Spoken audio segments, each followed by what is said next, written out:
جس چھاؤں سے عزت نفس زخمی ہو اس چھاؤں سے دھوپ ہی بہتر ہے۔ فاتحہ لوگوں کے مرنے پہ نہیں، احساس کے مرنے پہ پڑھنی چاہیے، کیونکہ لوگ مر جائیں تو صبر آ جاتا ہے، مگر احساس مر جائے تو معاشرہ مر جاتا ہے۔ کتنا خوبصورت احساس ہے کہ ہم اللہ تعالیٰ سے اپنے دل کی بات کرتے ہیں اور وہ سب کچھ پہلے سے جانتا ہے، لیکن پھر بھی ہمیں سننا چاہتا ہے۔ ہماری خوش نصیبی یہ ہے کہ ہم خدا کو ایک مانتے ہیں، مگر بد نصیبی یہ کہ خدا کی ایک نہیں مانتے۔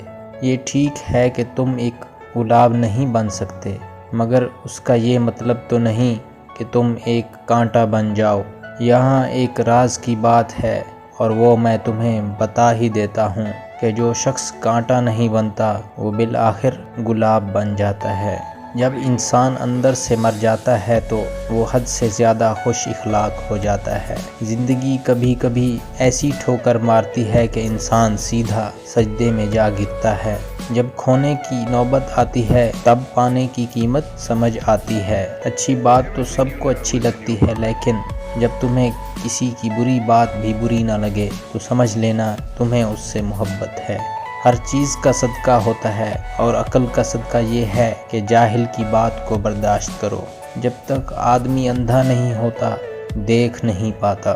خدمت ایک ایسی چیز ہے جو انا کی دیواریں گرا دیتی ہے اور انسان کو اس کے باطن سے ہم کلام کر دیتی ہے۔ میں علم سے اتنا متاثر نہیں ہوں جتنا کردار سے ہوں۔